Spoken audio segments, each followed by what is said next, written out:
This is a poem from another kind of church.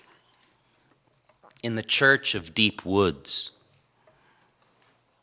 In the church of deep woods, old, aromatic, cedar and Doug fir, pine and hemlock, stretch cool veils of shade over rock and rill hymns, breathing gardens of vanilla leaf, cow parsnip, and skunk cabbage. Where black bear roam, etch their passing in bark, and elk, deer, raccoon congregate at river's edge in prayer for the rare human pilgrims that arrive, confused, humble, and always very tired.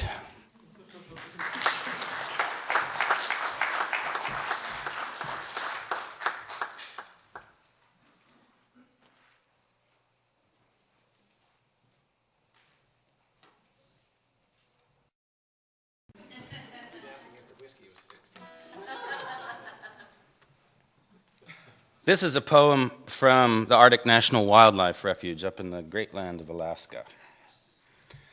Of the gathering light.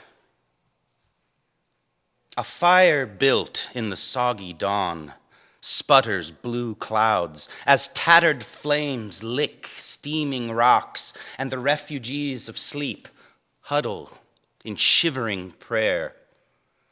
Drawn to the drizzled heat, they find voices thought lost in the tempest, and they sing their lungs full of the gathering light. The river rattles accompaniment, sonorous messenger of storms. It runs fat among its fish now, hissing under snow-laced peaks and ravens that speckle the zenith. It moves with beguiling grace, braiding itself between tundra and cliff, caressing the meadow where this small fire burns.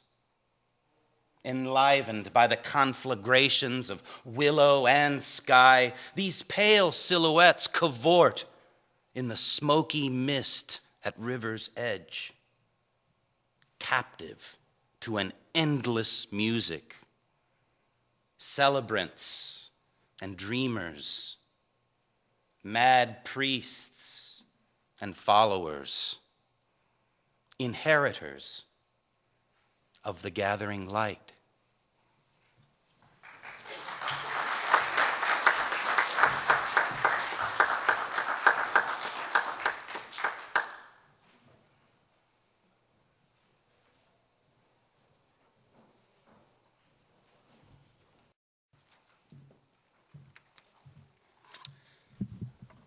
This is another poem from the far north, and it's actually the title poem from my most recent book. It is Sounds from the Old Lodge. The cry of the loon across the lake at dawn is the first line of a story I keep trying to learn. I strain my ears to listen to the sounds from the old lodge, to the voices who murmur in the dark, dreaming forests. They speak in solemn tones around dim fires, and often there is weeping, but sometimes singing too.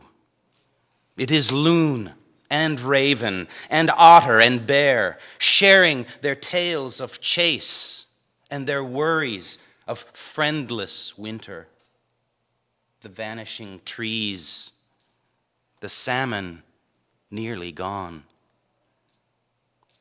I hear their songs, which no human voice can render, floating on the wet light of clouds, bound with prayers to the reticent sun.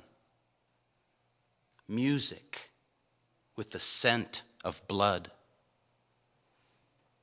Breathing the bitter blue incense of their doleful counsel, I walk without footprints to the shore's black mud, seeking again the place where the loon cries and the story begins.